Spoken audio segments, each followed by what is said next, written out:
नमस्कार, आप देख रहे हैं इंडिया टीवी में हूं पिनाज त्यागी और एक बार फिर से हाजिर हैं हम अपने इस खास शो के साथ, बेहतरीन ऑडियंस के साथ, जहां बात होगी पाकिस्तान की दहशत की और पाकिस्तान के ट्रैक रिकॉर्ड की। फिलहाल तो पाकिस्तान डरा हुआ है, दहशत में है, पैनिक मोड में, आतंकी भी बिलों में छिपे हुए बैठे हैं। लेकिन सबसे बड़ा सवाल आज सबके जहन में यही है कि ये डर कब तक कायम रहेगा और क्या इस डर को कायम रखने के लिए भारत को बार बार पाकिस्तान को डोज देना पड़ेगा, यानी कि स्क्रू टाइट करके रखना पड़ेगा। इन दिनों यही सबके मन में सवाल है कि पाकिस्तान आखिर क्या करेगा। फील्ड मार्शल आसिफ मुनीर हार के भी अगर अपने आप को फील्ड मार्शल बना लेते हैं तो फिर अपने सर्वाइवर के लिए क्या मुनीर जानबूझकर जंग छेड़ेगा? हिंदुस्तान को छेड़ना मुनीर की मजबूरी है, सर्वाइवल टैक्टिक्स है। अगर आज युद्ध होता है तो क्या अभी जो संघर्ष हुआ था 90 घंटे में हम उन्हें घुटने पर ले आए थे, ऐसा ही होगा या फिर ऑल आउट वॉर होने वाला है? पाकिस्तान फिलहाल खामोश है, लेकिन कहीं इस सीज फायर की आड़ में पाकिस्तान जो है वो नए पैतरों पर काम तो नहीं कर रहा। दुनिया भर में फेक नैरेटिव बना रहा है, झूठ फैला रहा है और इस सब की आड़ में नए नए हथियार, नए नए एडवांस इक्विपमेंट जमा कर रहा है, यानी कि युद्ध की तैयारी तो नहीं कर रहा। पाकिस्तान की मंशा पर सवाल खड़े हो रहे हैं। इन्हीं सवालों के जवाब जानेंगे। हमारे साथ बेहतरीन ऑडियंस होगी जो सवाल पूछेगी और हमारे साथ खास मेहमान भी होंगे। जोरदार तालियों से स्वागत करते हैं अपने खास पैनल का। लेफ्टिनेंट जनरल संजय कुलकर्णी हमारे साथ हैं, डिफेंस एक्सपर्ट। हमारे साथ लेफ्टिनेंट जनरल रामेश्वर रॉय हैं, हमारे साथ मेजर जनरल बिशंबर दयाल हैं और हमारे साथ एवीएम पीके श्रीवास्तव जी हैं। आप सभी का बहुत बहुत स्वागत है। सर, सबसे पहले सवाल यही कि हमने रामेश्वर रॉय जी डराकर तो रखा है पाकिस्तान को, फिलहाल पैनिक भी है, वहां पर कियोस भी है, आतंकी भी छिपे हुए हैं, लेकिन कब तक डरे रहेंगे? देखिए पिनाज, डराने का एक बात है डराने वाली। सबसे बड़ी बात यह है कि पिछले 4 दिनों में जो एक्शन हुआ 7 मई से लेकर 10 मई तक, वो घायल हो चुका है बुरे तरीके से। और घायल दुश्मन जो है वो थोड़ा सा खतरनाक रहता है। डर तो शायद उसका बना रहेगा हमेशा के लिए, लेकिन जो घाव है धीरे धीरे भरना शुरू होगा। लेकिन घाव भरे उससे पहले जो है वो कुछ ना कुछ करने की कोशिश तो करेगा। जहाँ तक ये इक्विपमेंट और ये सब प्रोक्योरमेंट की बात है, इन चीज़ों को ऑपरेशनलाइज करने में काफ़ी समय लगता है, तो उसकी हमें कोई बहुत बड़ी परेशानी नहीं होनी चाहिए। पाकिस्तान सिर्फ एक भरोसे से हमेशा ही हिंदुस्तान के साथ, अपने लोकल भाषा में बोलते हैं ना, पंगा लेता रहता है। वो इसलिए कि उसको मालूम है, यकीन है कि जो उसकी जियो स्ट्रेटेजिक लोकेशन है और जिस तरह के उसके बाकी देशों के साथ रिश्ते हैं, खासकर अमेरिका के साथ, और जिस तरह से उसके पास न्यूक्लियर हथियार है, उसके चलते उसको ये भरोसा रहता है कि बात आगे बढ़ जाए या आर पार की लड़ाई तक पहुंच जाए, उसके पहले कोई न कोई बीच बचाव के लिए आ जाएगा। इसी भरोसे बार बार जो है पाकिस्तान पिछले, जब से हम आज़ाद हुए हैं तब से लेके अब तक, 47-48 से लेके आज तक जो भी लड़ाइयाँ पाकिस्तान से हुई हैं वो इसी के बेसिस पे हुई हैं कि उसको हमेशा ये भरोसा रहा है इसके पहले कि पूरी तरह से हार जाएगा, कोई न कोई बीच बचाव में आ जाएगा। 71 की लड़ाई भी जो हुई, जिसमें पाकिस्तान का एक पूरा आधा अंग चला गया, वहाँ भी अगर देखा जाए तो अमेरिका के प्रेसिडेंट जो निक्सन थे, उन्होंने अपना 7th फ्लीट जो है बे ऑफ बंगाल की तरफ रवाना कर दिया था। अब उनकी सुनी नहीं इंदिरा गांधी ने उस समय, वो अलग बात है। तो इसलिए एक घायल दुश्मन जो है वो हमेशा ही खतरनाक होता है और उसके लिए हमें जो है पूरी तरह से सतर्क और तैयार रहना ही पड़ेगा। नहीं, पाकिस्तान पर भरोसा तो कभी किया नहीं जा सकता था। घायल है तो फिर पलटकर कैसा वार करेगा, यही सवाल सबके जहन में है। और एक लेफ्टिनेंट जनरल कुलकर्णी, जहन में एक सवाल ये भी आता है कि जो अभी दुश्मन कमजोर था, हार रहा था, गिड़गिड़ा के उसने कहा कि भाई मैं सुधर जाऊंगा, माफी दे दो, लेकिन इसकी आड़ में कहीं वो युद्ध की तैयारी तो नहीं कर रहा? बहुत बहुत धन्यवाद। देखिएगा, हमेशा हम लोग ये कहते हैं कि दुश्मन को कमज़ोर नहीं समझना चाहिए, और ये जो दुश्मन है ये अलग प्रकार का दुश्मन है, ये मुखौटा है और चीन का मुखौटा है। अगर हार हुई है पाकिस्तान की तो उसमें चीन की भी हार हुई है, क्योंकि चीन ने काफ़ी कुछ हद तक उनके एयर डिफेंस और उनको जो एक तरीके से तैयार किया था कि हिंदुस्तान के बरखिलाफ चीन के हथियार, चीन का कम्युनिकेशन, चीन का एयर डिफेंस, चीन के सैटेलाइट सब मदद करेंगे पाकिस्तान की, और वो ना हो सका। और जिस प्रकार से उनके प्रधानमंत्री बार बार ये कहते रहे ब्रह्मोस ब्रह्मोस, घबराए हुए से बात कर रहे थे, ये साफ लगता है और चीन को भी लगा कि ऐसे कैसे हो गया, जो उसने पाकिस्तान जो बार बार ये कहता है कि चीन हमारा जो दोस्त है, जिसके साथ हमारी दोस्ती है, हिमालय से ऊंची है, जो समंदर से गहरी है, शहद से मीठी है। और अमेरिका के साथ भी ऐसी दोस्ती जो बार बार कहता है अल्लाह, अमेरिका और आर्मी। और यहाँ पर अब अमेरिका को भी शक होने लगा है, डर लगने लगा है, और वहाँ चीन को भी डर लग रहा है। पाकिस्तान खोटा है, पाकिस्तान का अपना कुछ भी नहीं है, सिर्फ वो तैयार भारत के बरखिलाफ लड़ाने के तैयार है। लेकिन सवाल ये है कि क्या ये जो टेक्नोलॉजिकल डेवलपमेंट हुआ है ये कहाँ तक सक्सीड हुआ, कहाँ चीन खड़ा है, क्या चीन सक्सेसफुल रहा दुनिया में बताने के लिए कि यस वो इस तरह की दोस्ती निभा सकता है। शक हुआ पाकिस्तान को, पाकिस्तान कहाँ चला गया, अमेरिका की तरफ चला गया। उसको शक हुआ कि चीन उसकी मदद नहीं कर सकता है। अब दोनों, अमेरिका को भी डर है, चीन को भी डर है। पाकिस्तान तो घबराया है कि भारत ने इस तरह ऐसे कैसे कर दिया कि 90 घंटे के अंदर घुटने टिकवा दिए। उनका खुद का प्रधानमंत्री बोल रहा है हम 48 घंटे में भारत को देखने वाले थे, 8 घंटे में खत्म हो गया। सीडीएस ने भी वही कहा कि 8 घंटे में कोलैप्स हो गया। खुद के प्रधानमंत्री पाकिस्तान क्या कह रहे हैं, क्या कह रहे हैं वो कि 1:30 बजे के बाद 4:30 बजे तो मैंने हमला करना था हिंदुस्तान के ऊपर, हिंदुस्तान ने हम पे हमला कर दिया, हम उसके बाद कुछ नहीं कर सके। क्यों उनके डीजीओ ने बात की, इसलिए बात की, उसने सरेंडर कर दिया। ये जो डर है, ये जैसे जनरल रॉय बता रहे, ये जो डर है ये पाकिस्तान जो है डरा हुआ है, बौखलाया हुआ है। पर सांप जब अधमरा होता है अब वो बिलबिलाता है अपने आइडेंटिटी के लिए कि हम हारे नहीं। और इस्लाम में एक ये होता है, हारता नहीं है। वो क्यों नहीं हारता है, वो कहता है कि मैं अगले युद्ध के लिए फिर से तैयार हूं। वो उस हार में अपनी जीत देखता है, इसलिए उसने फील्ड मार्शल बनाया, इसलिए उसने एयर चीफ मार्शल को 1 साल का और एक्सटेंशन दिया। तो अपने आवाम को खुश रखने के लिए लेकिन तैयारी कर रहा है पाकिस्तान, इसमें कोई शक नहीं। पाकिस्तान के आदमी है, पाकिस्तान इतना बेवकूफ़ देश नहीं है, उसके पास भी लोग हैं जो सोचते हैं क्या करना है। तो वो अमेरिका से भी मदद मांग रहा है, वो चीन से भी मदद मांग रहा है, अपनी भी तैयारी कर रहा है। और आपने देख लिया कि पिछले 15 दिन में कहाँ नहीं गया वो। चीन के पास गया, मुझे 5th जनरेशन एयरक्राफ्ट दो, अमेरिका के पास गया, हमको पैसा दो। बाकी जगह घूम रहे हैं वो डेलीगेशन को लेकर के कि हमारे को बचाओ। पाकिस्तान डरा हुआ है, लेकिन हमने सतर्क रहना है, ये सोच करके कि पाकिस्तान चित हो गया हम ढीले नहीं पड़ सकते, बहुत सतर्क रहना है। और अब तो ज़्यादा सतर्क रहना है, अगले 2 महीने 3 महीने के लिए नहीं, मैं कहूँगा अगले 10 साल तक हमें सतर्कता बरतनी पड़ेगी, क्योंकि पाकिस्तान जो है वो आतंक का साथ नहीं छोड़ेगा। Pakistan will continue to use terrorism as an instrument of state policy. वो 47 से इस्तेमाल करा आज तक। पाकिस्तान नहीं सुधरेगा, पाकिस्तान युद्ध चाहेगा और उसकी तैयारी भी कर रहा है। विशंबर दयाल जी, हम क्या कर रहे हैं और हमें क्या करना चाहिए कि भाई ये जो है जैसे ही मुंह उठाए फिर से नीचे बैठा दो? देखिए, पहली बात तो एक बहुत स्पष्ट है, पाकिस्तान कभी युद्ध नहीं करेगा। पाकिस्तान लड़ाई नहीं लड़ना चाहता, पाकिस्तान काबिल ही नहीं है पाकिस्तान की कि वो खुल के आपके साथ लड़ाई लड़ सके। पाकिस्तान एक ऐसी लड़ाई लड़ रहा है जो वो पिछले 40 साल से लड़ा और उसी को जारी रखेगा। पाकिस्तान ने टेररिज्म को एक इंस्ट्रूमेंट ऑफ मिलिट्री ऑपरेशन बना रखा है, इंस्ट्रूमेंट। और सिर्फ भारत के खिलाफ नहीं, ये इंस्ट्रूमेंट उसने दुनिया में फैलाया है। अलकायदा का भी जन्म यहीं हुआ था, तालिबान का जन्म भी यहीं हुआ था, ISIS का भी जन्म यहीं हुआ था, और जो हमारे यहाँ तंजीमें काम कर रही हैं उनके सबके जन्मदाता जो हैं वो पाकिस्तान है। ये 1980 से उनकी जो फिलॉसफी है ये यही है, वो कोई ओपन लड़ाई लड़ नहीं सकते। उनकी सेना जिस दिन अगर बॉर्डर पर हमारी सेना से मुठभेड़ में लड़ेगी उस दिन पाकिस्तान खत्म हो जाएगा।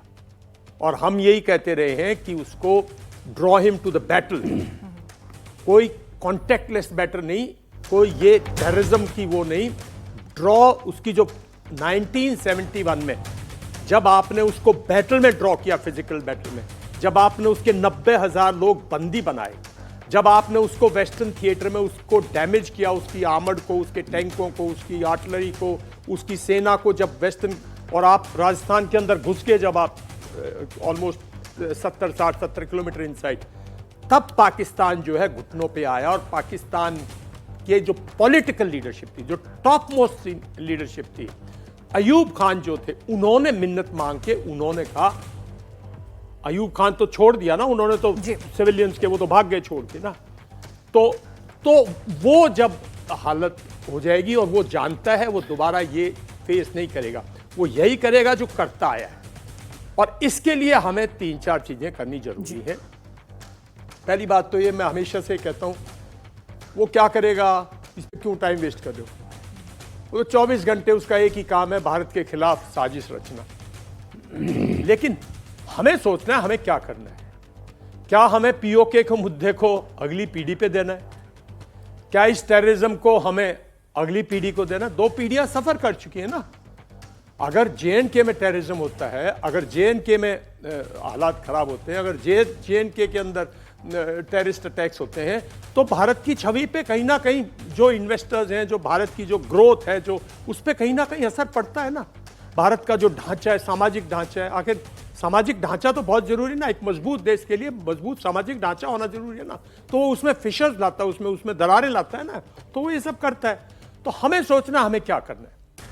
और हम 3-4 हिस्टोरिकली 3-4 बहुत अच्छे मौके गवा चुके जब हम की उसको ये इलाज कर सकते थे। 2 ही तो मुद्दे हैं, क्रॉस बॉर्डर टेररिज्म और पीओके का स्टेटस, और तो कोई मुद्दा ही नहीं है।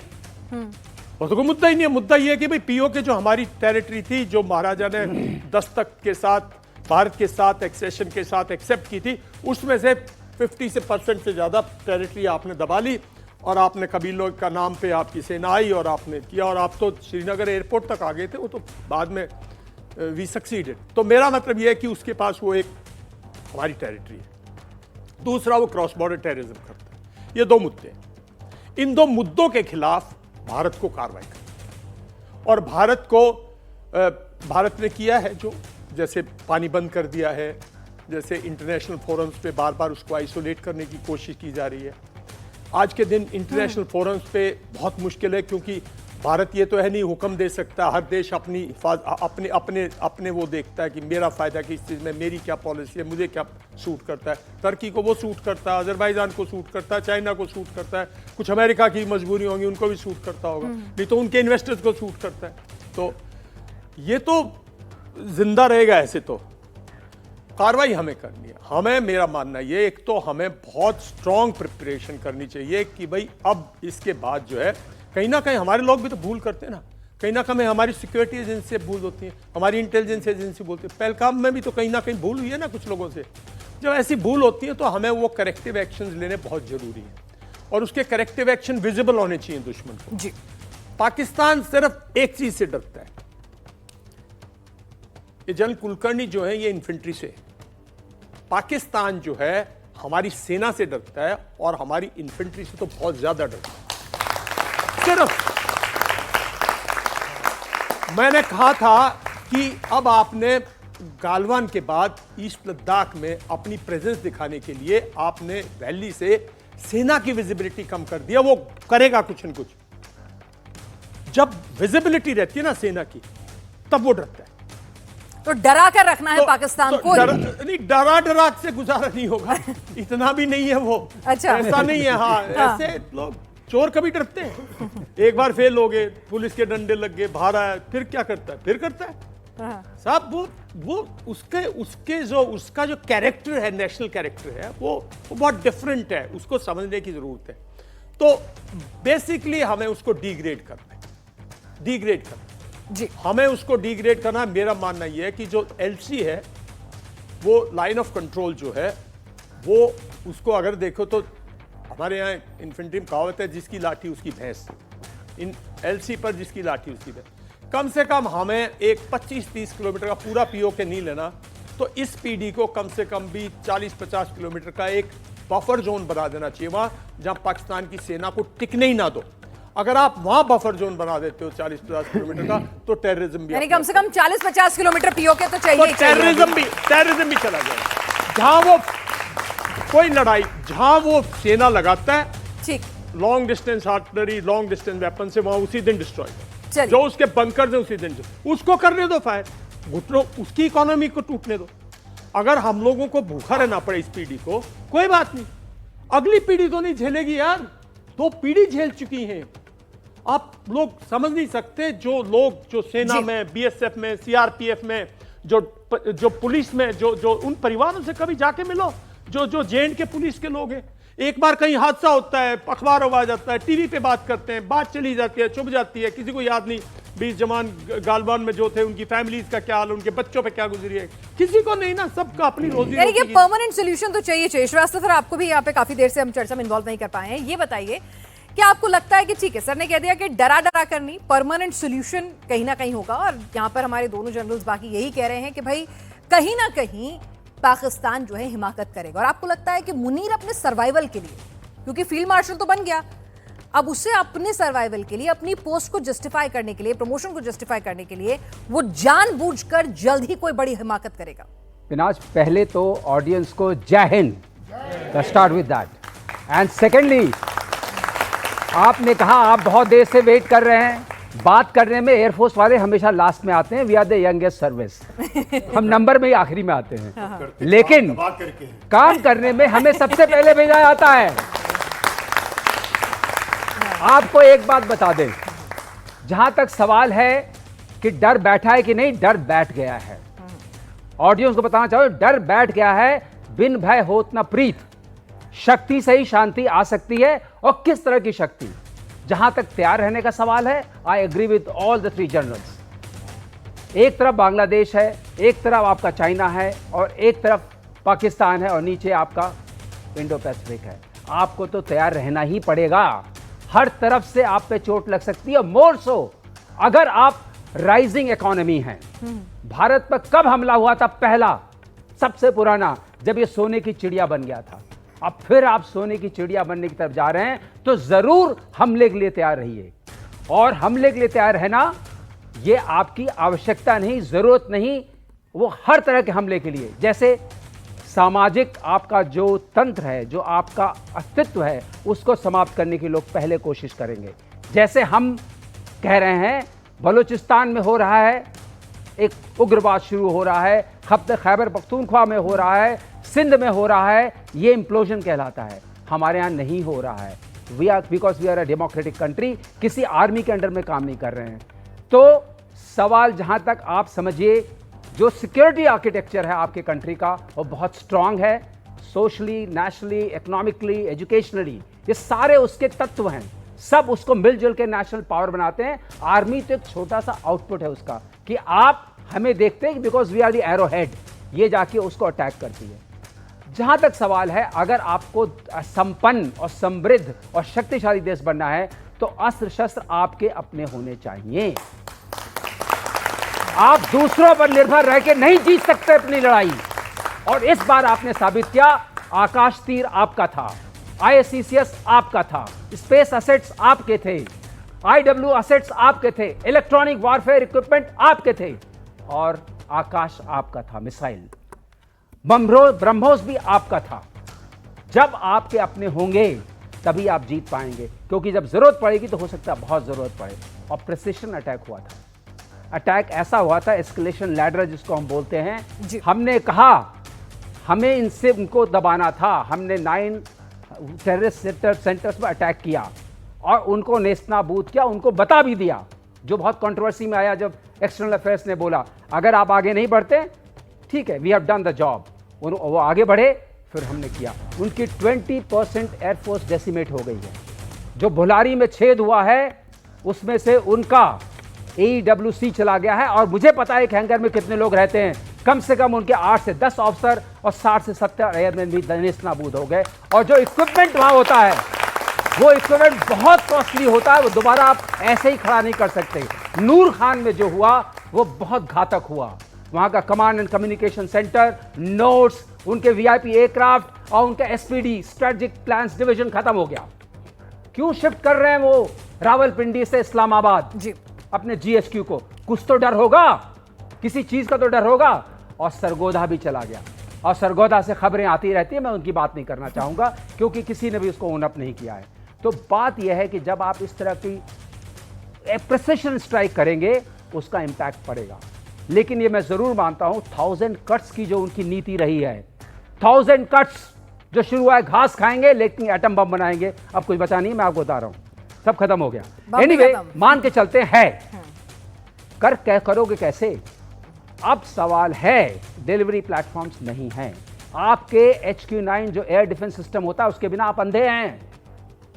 तो होगा, आपको तैयार रहना है, लेकिन इमीडिएट फियर की कोई बात नहीं। व्हेन आई से immediate, I am meaning about a year और सो। लेकिन मुनीर ने अपने आप को हार में भी हार पहनाना, ये पाकिस्तान से आपको सीखना है। हार गए लेकिन फील्ड मार्शल बन गए, जिसको हम लोग फील्ड मार्शल कहते हैं। कोई कुछ बोलता है, कोई कुछ फ्रॉड मार्शल भी लोग बोलते हैं। तो ये सारी चीजें हैं। मुनीर साहब की आपको थोड़ी व्यक्तिगत जानकारी होनी चाहिए। तो वही तो मुनीर सर, जो वही है सवाल था इमाम कि के बेटे मुनीर हैं। अपने लिए, अपने सर्वाइवल के लिए इतना हाँ, विभत्स हरकत कर सर्वाइवल सकता उनका हो गया। नहीं, तो फिनाज ही हैज बिकम फील्ड मार्शल, उसको है। बचा लिया। सेना में बगावत ना हो जाए ना, दूसरे भी तो अपनी प्रमोशन के लिए बैठे हैं। अगर उसी की माननी होगी तो फिर कैसे चलेगा नहीं, देश? अभी उसने अपना दबदबा बना लिया है क्योंकि अभी अप्रूवल रेटिंग भी आई थी। अप्रूवल रेटिंग में आपको जान के ताजुब होगा, 93% अप्रूवल रेटिंग आई है मुनीर की। तो सेटिस्फाइड चल रहे हैं वो लोग कि हमने कर दिया अपना काम। गैलप पोल हुआ था, लेकिन वो पाकिस्तान में हुआ था, पाकिस्तानियों ने करवाया था, तो किस टाइप का पोल था वो भी आप समझ सकते हैं। लेकिन जो मीडिया में खबरें, 93% की अप्रूवल रेटिंग थी मुनीर की। तो इन सबको अगर आप लीजिए, टोटल मुनीर ने अपने ऊपर वो चादर बिछा ली कि हम जीते हैं। ठीक है, एक जिसे कहते हैं ना, मान सम्मान को बचाने की कोशिश की, और अब सामान रह नहीं गया लड़ने का। जब सामान नहीं है तो सामान लाना पड़ेगा, सीखना पड़ेगा। जनरल से बताया कि ऐसा तो नहीं कि आपने सामान लिया और फटाक से लेके चल पड़े, रणबौकरे बन गए। कुछ नहीं होने वाला है। This is not going to happen because there is an incapacity in the system, the war fighting system. लेकिन इसको बिल्ड करेंगे, जो आपने कहा जरूर करेंगे, और हमें सतर्क रहना है, हमें अपनी तैयारी करते रहना है, हमें उनकी तरफ नहीं देखना है, हमें तीनों के लिए खुद तैयार हमें रहना है। मुस्तैद रहना है, क्योंकि पाकिस्तान पे भरोसा नहीं कर सकते हैं। यहाँ पर वैसे एक चीज समझनी होगी कि जो सवाल अभी आप कहीं भी, अभी हम ऑडियंस से भी बात कर रहे थे, लोगों से भी बातचीत करते हैं, तो सब लोग ये सोचते हैं कि भाई ऐसा तो नहीं है कि ये जो टाइम मिल गया है पाकिस्तान को, इसमें वो नए नए हथियार जोड़ लेगा, इसमें अपनी सेना को फिर से और ट्रेन कर देगा, जो कमियां पता चली हैं उनको दुरुस्त कर लेगा और फिर हमला करेगा। ये युद्ध विराम उसकी नई युद्ध नीति तो नहीं है, युद्ध की तैयारी तो नहीं है। मतलब इस थॉट में कितना आपको मीच नजर आता है? इस थॉट में कोई ज़्यादा दम नहीं है। इसलिए दम नहीं है कि जब ऐसी कोई स्थिति होती है तो इतनी जल्दी आप नहीं उठ पाते हैं। ओके, पहली बात, मैं आपके दर्शकों को एक और पहलू समझाना चाहता हूं, जो कि अभी एक दो ऐसी खबरें आई हैं जिसके चलते ये पहलू समझ में आ रहा है। अभी अगर आप देखें तो तालिबान की एक सैंक्शन कमेटी है, यूनाइटेड नेशंस की है ये, जिसका कि चेयरमैन जो है वो पाकिस्तान को बनाया गया है। आप समझ सकते हैं इसकी इम्प्लीकेशन। आतंक रोकने के लिए किसको बनाया गया? दूसरा जो है काउंटर टेररिज्म कमेटी है, फिर से यूनाइटेड नेशंस की है, जिसमें कि पाकिस्तान को वाइस चेयरमैन बनाया गया है। इन दो बातें, ये दो बातें हैं। तीसरी बात यह है कि अगर आप पूरा देखें, घटनाक्रम देखें, अगर आप 22 अप्रैल से लेकर के अब तक, 22 अप्रैल की घटना का सबने भर्त्सना की, पूरे विश्व पटल पे सबने भर्त्सना की। लेकिन 7 मई से 10 मई तक जो हमने पाकिस्तान के खिलाफ एक्शन किया, उसके अगर अंदर आप देखें तो बहुत देश हमारे साथ नहीं आए जी। इन तीन बातों से आपको मैं एक चीज़ बताना चाहता हूं, जो कि विश्व पटल में इस समय देखा जा रहा है। वो क्या है? वो ये है कि जो लड़ाई हुई 7 से लेकर 10 तक, वो थी no contact warfare. No contact warfare का मतलब होता है कि हाईटेक वॉर होती है और दोनों देशों में काफ़ी तबाही होती है और दोनों देशों की प्रोग्रेस, पाकिस्तान की तो खैर कुछ है ही नहीं प्रोग्रेस, वो तो वैसे ही मरा पड़ा है, हम अपनी बात कर रहे हैं, तो दोनों देशों की प्रोग्रेस में फ़र्क पड़ता है। अब इसके चलते, क्योंकि ये नो कॉन्टैक्ट वॉरफेयर थी, इसमें जो है जिन देशों के इक्विपमेंट लगाए गए, इसमें उन देशों के स्टेक्स हैं, उन देशों का उसमें ये पहलू आता है कि अगर उन देशों के इक्विपमेंट सक्सेस होंगे तो बाकी लोग भी उसका ऑर्डर करेंगे, और सक्सेस नहीं होता तो बाकी लोग ऑर्डर नहीं करेंगे, बाकी देश। इसके चलते कहीं ऐसा ना हो जाए कि पाकिस्तान को प्रॉक्सी बनाते हुए यहाँ पे एक टेस्टिंग ग्राउंड बन जाए, इस बात को टेस्ट करने का, जो कि बाकी कई जगह कई युद्धों में देखा गया है। हमें उस चीज़ से बचना है, क्योंकि जो पाकिस्तान की कमज़ोरी है, पहले ही बाकी जर्नल्स मेरे कोलीग्स बता चुके हैं कि ग्राउंड वॉरफेयर जिसको हम बोलते हैं, जो बॉर्डर की लड़ाई है, उसमें पाकिस्तान बहुत पीछे है। हर चीज़ में हम उससे 3 से 4 गुना अधिक ताकत रखते हैं। पाकिस्तान की जितनी आबादी नहीं है, उससे ज़्यादा लोगों को तो हमारी गवर्नमेंट जो है हर साल हर रोज़ राशन देके उतना खिला रही है। जितनी पाकिस्तान की आबादी नहीं है, कहीं उससे ज़्यादा तो हमारे लंगर में लोग खाना खा जाते हैं। तो पाकिस्तान के साथ डायरेक्ट कन्फ्रंटेशन, डायरेक्ट लड़ाई में, डायरेक्ट वॉर में कोई भी मुकाबला नहीं है, किसी प्रकार से कोई मुकाबला नहीं है। लेकिन हमें बचना इस बात से है कि कहीं उसको प्रॉक्सी बना करके विश्व के बाकी देश जो हैं, क्योंकि जब देश कमजोर होता है, जैसे कि पाकिस्तान इसमें कमजोर जी। है, तो उसकी पूंछ हिला करके कोई भी उसकी पूंछ हट के कुछ भी उससे करवा सकता है। इसीलिए शुरू में जब पाकिस्तान और हिंदुस्तान अलग अलग हुए थे, तो हम सोचा करते थे कि एक strong Pakistan is good for our safety. अब हम सोचने लगे हैं कि पाकिस्तान को बिल्कुल तोड़ के कमजोर कर दो। अब वो इतना कमजोर हो चुका है कि कोई भी उसको टेस्टिंग ग्राउंड बना करके अगर इसको एक्सप्लॉइट करना चाहता है, इस सिचुएशन को, तो कर सकता है। हमें एज ए नेशन, क्योंकि भारत की जो टेक्नोलॉजी है, जो कि बताया अभी जी। एयर मार्शल श्रीवास्तव ने भी, इस समय विश्व इस बात में बहुत बौखला सा गया है कि हमने अपनी इंडिजिनस टेक्नोलॉजी इतनी कैसे डेवलप कर ली कि विश्व के जो प्रूवन सिस्टम्स थे उन सबको फेल कर दिया। तो अभी उनको इस बात का बड़ा दर्द हो रहा है कि ये हिंदुस्तान ने कैसे डेवलप कर लिया ये सब। तो उसके चलते हमें बचना इस बात से है कि हमको इस तरह एक तरह से प्रॉक्सी वॉर में या प्रॉक्सी प्ले फील्ड में, प्रॉक्सी ग्राउंड पे ना कोई घसीट ले, क्योंकि उससे फिर होगा क्या, जो नंगा है वो तो और नंगा हो नहीं सकता। लेकिन हमें हमारी प्रोग्रेस, हमारी इकोनॉमी, हमारी जो बाकी जिसके बारे में हम सोचते हैं, क्योंकि हमारी 140 करोड़ लोग हैं, देश को अगर आगे समृद्ध होना है तो हमारी इकोनॉमी को नहीं कोई क्षति पहुंचनी चाहिए। पता लगे कि इस बेकार की प्रॉक्सी वॉर में हमारी इकोनॉमी को जो है ज़्यादा धक्का लगेगा, पाकिस्तान का कुछ होने वाला है नहीं। तो ये एक पहलू है जिसके ऊपर कि लोगों को विचार करना चाहिए। हमें इससे बच के रहना है। युद्ध से हमारा नुकसान है क्योंकि हमारी अर्थव्यवस्था जो है वो टॉप 5 अर्थव्यवस्थाओं में है और हमें आगे बढ़ना है। पाकिस्तान को तो उधार लेके खाना है, किसी से भी ले लेगा। इससे बचना है और अपनी सुरक्षा को इतना मजबूत रखना है, जैसे जल दयाल ने बताया, जो हमारा इंटरनल सिक्योरिटी मैकेनिज्म है, देश के अंदर का सिक्योरिटी मैकेनिज्म है, उसको और ज्यादा मजबूत करने की आवश्यकता है। गलती की गुंजाइश ना। देखिए, अगर शिप समुद्र में जा रहा है, उसमें एक सुराख होगा तो पानी घुस करके पूरे शिप को डुबा सकता है। वो सुराख बंद होना चाहिए। हमारे देश के अंदर के जो इस तरह के कुछ लोग हैं, जो ओवरग्राउंड वर्कर्स जिनको हम बोलते हैं, ऐसे लोगों की धरपकड़, ऐसे लोगों की जो देश में रहते हुए देश के साथ विश्वासघात करते हैं, उन लोगों के साथ ज्यादा सख्ती की जरूरत है और इंटरनल सिक्योरिटी मैकेनिज्म को स्ट्रॉन्ग करने की जरूरत है।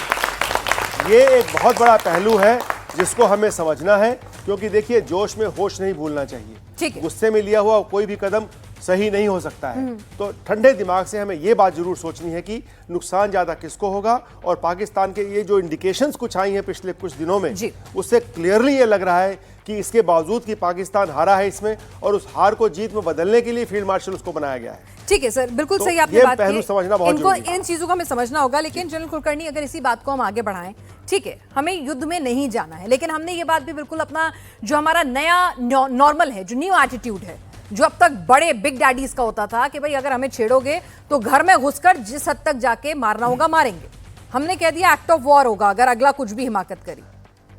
लगता नहीं है जो आतंकवादियों की तस्वीरें, उनके बयान आ रहे हैं सीमा पार से कुछ ही दिन बाद, कि वो सुधरने वाले हैं। तो अगर ये एक्ट ऑफ वॉर हमने डिक्लेयर किया है, अगर कोई आतंकी हिमाकत होती है, तो फिर अगला युद्ध क्या आर पार का होगा? ये एक बहुत ही पेचीदा सवाल है कि क्या हम ये युद्ध पाकिस्तान से लड़ रहे हैं या ये हमारा जो युद्ध है या आतंकवाद के बरखिलाफ है। सबसे पहली बात, हम पाकिस्तानियों के बरखिलाफ नहीं हैं, हम पाकिस्तान में पलते हुए आतंक के बरखिलाफ हैं। और हमारा जो पूरी ये जो ऑपरेशन सिंदूर हुआ, ये सिंदूर का मकसद था वॉर ऑन टेरर। वो अगर हम समझ जाए तो कई लोगों के बीच में जो एक विचारधारा होती कि हमने क्यों रोक दिया, हम तो जीत रहे थे, हम तो पाकिस्तान को 5 भागों में बांट सकते थे, पाकिस्तान तो घुट्टे नहीं। हमारा मकसद था आतंक के बरखिलाफ, और आतंक के बरखिलाफ जो हमने जो लड़ाई छेड़ी थी वो हम जीत गए। अब सवाल है कि पाकिस्तान जो है वो सुधरेगा या नहीं सुधरेगा, क्या वो आतंक का साथ। इसमें कोई शक नहीं कि पाकिस्तान आज तक, पाकिस्तान की जो फौज है, ऐसा ही पूरे विश्व में एक ही ऐसी फौज है जिसका पूरा देश है। सब देश की फौज होती है, तो पाकिस्तान का पूरा देश फौज का पूरा देश है। ऐसे हालात में क्या पाकिस्तान सुधरेगा? पाकिस्तान अलग है और पाकिस्तान की फौज एक अलग है। पाकिस्तान की फौज 1947 से वही करती आई है जो आज करेगी और आगे भी करेगी। क्यों? पाकिस्तान की फौज ने आज तक कोई लड़ाई जीती नहीं और इलेक्शन कोई हारा नहीं। शुरू से लेकर के आज तक पाकिस्तान क्या कर रहा है? पाकिस्तान की फौज या तो डायरेक्ट रूल कर रहा है या इनडायरेक्ट रूल कर रहा है। तो ऐसे इसमें भारत लोकतंत्र है, मिलिट्री रूल कहाँ पे है? आइदर डायरेक्टली इनडायरेक्टली पाकिस्तान में।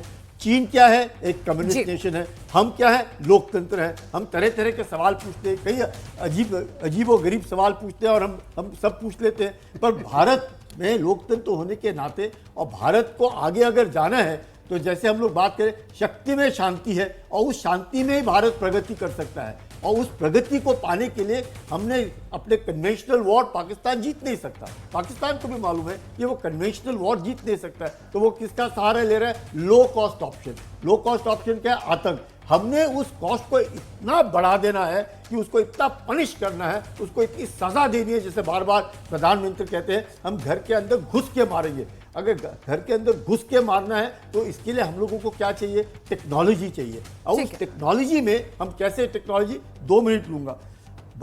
चीन के पास आज की तारीख में 5,000 से ज़्यादा सैटेलाइट्स हैं। अमेरिका के पास 11,000 से ज़्यादा सैटेलाइट्स हैं। रूस के पास 7,000 से ज़्यादा सैटेलाइट्स हैं। हमारे पास आज की तारीख में 280 सैटेलाइट्स हैं और तकरीबन सिर्फ 60 के आसपास ऑपरेशनल सैटेलाइट्स हैं। जब ये सैटेलाइट्स की बात करते हैं, ये आसमान में घूम रहे हैं। जी। हम जब बात करते हैं इसमें जियो स्टेशनरी, जब हम जियो स्टेशनरी कहते हैं, 29,000 किलोमीटर के ऊपर सैटेलाइट है जो आपकी कार, जो जमीन पर कार चल रही है उसको देखने की वो काबिलियत रखता है। भारत के पास ऐसे तकरीबन 35 के आसपास है। चीन के पास उस तरह के युगांग जो है उनका वो तकरीबन 40 तो सिर्फ मिलिट्री सैटेलाइट्स है। वो हर हमारी हरकत पता कर सकता है। अगर आपको चाहिए हाफिज सईद इस घर से उस घर में गया है, चीन बताएगा पाकिस्तान को। तो अगर पाकिस्तान को हिंदुस्तान के बारे में खबर हासिल नहीं, पाकिस्तान के पास जीरो, कुछ नहीं है, चीन देता है उसको खबर। और अब ट्रंप जो पहले इसमें क्या कहा उन्होंने, पाकिस्तान कैसा देश है? एक बिल्कुल बेकार देश जिसने हमारे को बुद्धू बनाया, हमारे से इतने अरबों डॉलर ले लिए और हमारे को मूर्ख बनाया। और आज वही ट्रंप किस तरह की बात कर रहे हैं, किस तरीके से अमेरिका उनके बात कर रहा है पाकिस्तान को ले। तो हमारे दोस्त जो हैं, हम खुद हमने अपनी लड़ाई खुद लड़नी है। हमने अपने आप को प्रगति पे हासिल, इसलिए इसरो हुआ, DRDO हुआ, सारे कम्युनिकेशन सिस्टम हुए, स्पेस हुआ, साइबर हुआ, ये सब लड़ाई अलग तरीके की लड़ाई है। इस लड़ाई में जीतने के लिए इस बार हुआ कैसे ब्रह्मोस मिसाइल घुस गई, किस प्रकार से ब्रह्मोस मिसाइल को रोकने के लिए चीन ने आले लगा रखे, तो उसके बावजूद भी ब्रह्मोस मिसाइल घुस करके 11 एयरफील्ड को बर्बाद किया और उनका पाकिस्तान का प्रधानमंत्री गड़गड़ा गया, बाहर घूम रहा है सब कुछ। तो ये जो है, ये कार्रवाई करने के लिए भारत को धीरे धीरे करते हैं। बड़ी बात है कि हमारे पास 280 सैटेलाइट्स हैं, तो ये कारण जो है ये दिखाने के लिए technology with conventional fighting capability पक्का जीतेंगे, हर हमेशा जीतेंगे, इसमें कोई शक नहीं। भारत को हरा नहीं सकता कोई, ये बात पक्की है। पर आतंक के बरखिलाफ लड़ने के लिए हमें अपने देश के अंदर भी यकीन करना पड़ेगा, इकट्ठे रहने की आदत होनी चाहिए। इकट्ठे रहेंगे, एक दूसरे के साथ मेल मिलाप करके रहेंगे, तो भारत पहुंचे। ठीक है सर, अगला एक सवाल जो लोगों के जहन में, जनरल बिशंबर, लोगों के साथ ये सवाल आ रहा है कि भाई ये जो हथियार लगातार चीन ये दे रहा है, अजरबैजान ये दे रहा है, टर्की ये दे रहा है, लगातार इस तरह की खबरें आ रही हैं और बड़ी बड़ी संख्या में देने की बात आ रही है, तो अब लोग कह रहे हैं कि भाई मुनीर साहब जो है नए नए हथियार खरीदेंगे और उसके बाद तैयारी करेंगे, ट्रेनिंग दिलाएंगे और फिर हमला करेंगे। पिनाज, मैंने पहले कहा मुनीर साहब को, पहली बात तो एक समझिए, मुनीर साहब को कोई खतरा नहीं है। मुनीर साहब की वावा है बांग्लादेश में बगैर फायर किए, बगैर सेना भेजे, बगैर किसी के, बगैर हमारा 10-12 साल से हमारी एक फ्रेंडली कंट्री, हमारा एक फ्रेंडली प्राइम मिनिस्टर को भगा दिया उसने। वो तो उसका शेरा बांधे हुए है, उसने जिस चीज़ की मदद लेनी थी ली।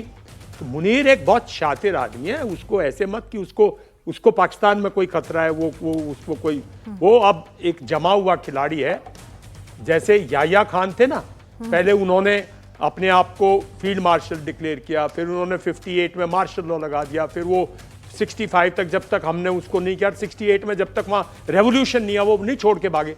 तो ये याह्या खान और जियाउल हक, ये उस श्रेणी में आता है। तभी वो कट्टरवाद की बात करता है। एक प्राइम मिनिस्टर, एक चीफ जाता है, इंटरनेशनल फोरम है उनका आपने दुनिया भर के पाकिस्तान के लोग बुला रखे, दुनिया देशों से, वो आपके यहाँ इन्वेस्ट करना चाहते हैं और वहाँ आप 2 नेशन थ्योरी बात करते हो, रिलीजन की बात करते हो, तो वो एक बहुत डिफरेंट क्रिएचर है। पहली बात तो इस बात का ध्यान रखो कि वो एक कट्टरवादी है और उसको पाकिस्तान में किसी किस्म की उसको कोई खतरा नहीं है। वो और जो शरीफ ब्रदर्स हैं वो बड़ी एक उनकी अंडरस्टैंडिंग है, फ्रीक्वेंसी है, तो उसको कोई खतरा नहीं। पहली बात तो ये ध्यान रखो। ठीक है। दूसरी बात, पाकिस्तान, मैंने पहले भी कहा, ये हथियार कहां से हथियार आ जाएंगे? चाइना बनाने, प्रोडक्शन ऑफ जो वेपन प्रोडक्शन है ना, उसका एक रेट है। बेस्ट फैक्ट्री जो है ना दुनिया की, जैसे राइन में, मैं डिफेंस इंडस्ट्री से काफ़ी, डिफेंस इंडस्ट्री मेरी काफ़ी गहरी वो है, जैसे अपनी टैंक फैक्ट्री है, जैसे राइन मेटल एक टैंक फैक्ट्री है जर्मनी में, जैसे रशिया के अंदर उराल वैगन जावोद है जहाँ T-72 T-90 बनते, एक साल में 40-50 टैंक मुश्किल से बनाती है, और हवाई जहाज बनाने का रेट और भी लो है। सिर्फ एक UAVs हैं जो जगह जगह असेंबल कर रहे हैं, वो शादी ब्याह में भी असेंबल कर रहे हैं, क्रिकेट का मैच भी उससे देख रहे हो, उसके ऊपर थोड़ा हथियार लगा देता है वो, उसके ऊपर एक बोला, एक्सेप्ट UAVs, बाकी हथियार बनाना दूसरे देश को देना। अजरबैजान क्या हथियार बनाते हैं? अजरबैजान तो पहले कुछ भी हथियार नहीं बनाता था। अजरबैजान तो राइफल भी, अजरबैजान की सारी टेक्नोलॉजी सोवियत यूनियन के दिनों की है। अजरबैजान के टैंक भी वही थे जो सोवियत यूनियन के थे। अजरबैजान कौन से एयरक्राफ्ट बनाता है जो कि, या कोई हेलीकॉप्टर बनाता हो जो कि वॉर मशीन, ऐसी वॉर मशीन नहीं है, चाइना बनाता है, चाइना उसको ऑलरेडी दे रहा है। तो ना उसके पास कोई ऐसे हथियार है, देखो जैसे HQ-9 सब बात करते हैं, S-300 एक सिस्टम है जो कि रशिया हमें 2003 में दे रहा था, और हमने कहा नहीं, क्योंकि ये आउटडेटेड टेक्नोलॉजी है। उस आउटडेटेड टेक्नोलॉजी पे उसने HQ-9 लेके और पाकिस्तान और को चीन अगर हथियार, सर वक्त की कमी है, ऑडियंस के सवाल भी लेने हैं, अगर चीन हथियार दे भी देगा तो कोई बहुत फर्क पड़ जाएगा, ऐसा नहीं है, क्योंकि टेररिज्म करेगा, सिर्फ टेररिज्म टेररिज्म करेगा और कुछ नहीं, उसके बस की नहीं है। आप सोचो क्या करना है। नहीं, हमने तो बता दिया sir, terrorism act of war होगा तो फिर हम क्या वॉर करेंगे? देखिए, टेररिज्म एक्ट ऑफ वॉर भी, ये भी हमने अपने आप को बांध लिया कि हर बार यही करके छोड़ देंगे। आप समझो उसका क्या फर्क पड़ता है। जब 4 दिन ये बॉर्डर पे, जब ये बार बार वो छोटे मोटे ये भेजता है UAVs और ये वो, बॉर्डर पे तो आपके अनस्टेबिलिटी आती है ना, LC से लेके उसने बॉर्डर को LC बना दिया। तो ये सब बड़ी गहरी बातें हैं। ठीक है, पाकिस्तान आपको प्रोएक्टिवली, मैं कह रहा हूं वो तो आप एक्शन लेंगे, वो टेररिस्ट एक्ट करेगा, मैं मारूंगा, मैं उनमें से नहीं हूं। मैं कहता हूं LC पे मारने लगो यार, प्रोएक्टिव आप बनो, उसको क्यों मौका दे रहे हो? उसको मौका क्यों दे रहे हो यार? LC पे आप मारने लगो ना। आप कह रहे हो टेररिस्ट एक्ट करेगा, फिर मैं मारूंगा, फिर सोचूंगा, फिर देखूंगा कितना बड़ा टेररिस्ट एक्ट है, उसका है, हमारा है, फिर 4 दिन फिर डिबेट करोगे यार। प्रोएक्टिव, उसको LC से, POK से उसको धकेलना शुरू करो, बगैर किसी को भेजे, 50-60 किलोमीटर पीछे हटाओ उसकी सेना को, तब बात बनेगी। चलिए सवाल आपका फटाफट। मेरा नाम हर्षित है। मेरा क्वेश्चन ये है कि जैसे चाइना और टर्की ने हेल्प करी पाकिस्तान की, पाकिस्तान ये कहता है तो कहीं ना कहीं हमें उनको भी बॉयकॉट करना चाहिए। और जहाँ पर सवाल है कि वहाँ के कुछ बच्चे मतलब ऐसे बोलते हैं कि पानी बंद कर दिया और वो सब कर दिया, तो उससे क्या होगा? ठीक तो है, उसका और कोई सवाल? जी फटाफट से। जैन सर, मेरा प्रश्न ये है, आसिम मुनीर सभी लोग जानते हैं कि आतंकवाद का प्रणेता है, तो हम लोग सैटेलाइट के माध्यम से उसकी लोकेशन देख के उसे ही क्यों नहीं भारत माता के चरणों में अर्पित कर देते हैं? और दूसरा प्रश्न ये है कि इससे पहले अगर ये सवाल आप एयरफोर्स से पूछ रहे हैं क्या, आर्मी से? एयरफोर्स का चलिए नंबर सर, आप आया बता नहीं? दीजिए। हाँ, जनाब, से बताइए, या तो बताइए, नहीं, सर, सर, नहीं नहीं सर, नहीं सर, आपसे भी पूछना है। चलिए सर, श्रीवास्तव सर आप जवाब दीजिए। सर, ये लोग तो मजदूर और हाफिज सहित नहीं, सीधे मुनीर को ही कह रहे हैं कि पिन पॉइंट नहीं, अटैक कर दीजिए। आपसे भी सर प्रश्न है, आपसे भी है तो पहले जी, जवाब एक दे मिनट देखो दें। बेटा। राफेल का जो सोर्स कोड, एक मिनट, हाँ जी, ये जवाब दे दीजिए जी। हाँ, आपसे आप जवाब दीजिए श्रीवास्तव सर इनके सवाल का। नहीं, ये सवाल इन्होंने आपने किससे पूछा है? कुलकर्णी साहब से, वही तो कह रहा हूँ। एक मिनट, हाँ ये कुलकर्णी साहब नहीं पहुंच सकेंगे वहां तक मारने ठीक के है लिए, जी। इन्फेंट्री वाले हैं। नहीं, जब पहुंचना होगा हमारी इन्फेंट्री, हमारी लेकिन स्पेशलाइज्ड फोर्सेस कहीं भी जगह पहुंचेंगी। लेने वाली जगह इस पे काम ये आएंगे। बांग्लादेश में घुसे थे भाई। चलिए ठीक है, कुलकर्णी सर जवाब दे दीजिए। इसके साथ प्लीज, ये कह रहे हैं कि प्रिसाइज लोकेशन पता करके मुनीर साहब को खत्म करवाना चाहते हैं। एक देश के सेनापति हैं, एक देश के हिफाजत में रहते हैं, उसको आइडेंटिफाई भी कर लोगे, उस पर अटैक करना, उसकी अपनी प्रोटेक्शंस हैं, उसके अपने सिस्टम्स हैं, बहुत डिफिकल्ट काम है। सबसे पहले तो वो जो LET चीफ, जो हिजबुल मुजाहिदीन चीफ, वो है ना, वो तीनों चीफ तो नहीं, बाहर है। तो- ठीक है, फिनाज, ऑपरेशन फिनाज, सिंदूर अभी let me जारी give है one सर, answer. तो क्या अगला नहीं, ये जो नहीं, Pakistan he has very potent अभी तो question. भाई वो नहीं अभी उसका तो बड़ा दाऊद भी बड़ा बैठा है, नहीं बड़ा ऐसे इसका लोगों को मारो ना पहले। दाऊद भी वहीं बैठा हुआ है। Dushambar, can I say? Ji ji There is a very important question which is the glaring gap in our whole architecture. जी जी सबसे बड़ा ग्लेयरिंग गैप हमारे में यह है कि जो आईएसआई आप जानते हैं किसके गर्भ से निकला है, CIA के गर्भ से निकला है।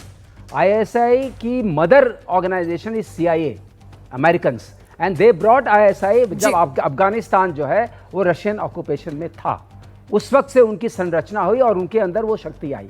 तो हमें क्या करना है, जो अब हम करने की कोशिश करें, जो आपके कोवर्ट ऑपरेशंस होते हैं, जो आपके इंटेलिजेंस ऑपरेशंस होते हैं, उसको स्ट्रेंथन करना है। ये बहुत बड़ी बात है जो आपने कही। जो आप देखते हैं अदृश्य लोग आकर के कुछ दृश्य काम कर जाते हैं। दूसरा जो हमें चाहिए, जो प्रोपेगेंडा मशीनरी की बात हो चुकी है कि हमारे पास DG ISPR जैसा कोई ऑर्गेनाइज सिस्टम नहीं है, because they are looking at us 24/7 trying to build the narratives, जिसको नैरेटिव वॉर बोलते हैं। और नैरेटिव ठीक है। वॉर इस टेलीविजन के युग में, सोशल मीडिया के युग में बहुत ज्यादा इंपॉर्टेंट हो गया है कि आप नैरेटिव को कैसे हाईजैक करते हैं। चलिए। उन्होंने अपने देश को समझा दिया, हारने के बाद हम जीत गए। हम अपने देश को समझा नहीं पाए जीतने के बाद कि हम जीत गए। नहीं ये सर, देखिए। बिल्कुल सर मैं ठीक है सर, अब वक्त की कमी है। अगले शो में अगली बार कुछ नए सवालों के साथ, नए मुद्दों के साथ हम फिर से ये चर्चा बढ़ाएंगे, लेकिन फिलहाल आप स्टूडियो में, आपका बहुत बहुत शुक्रिया।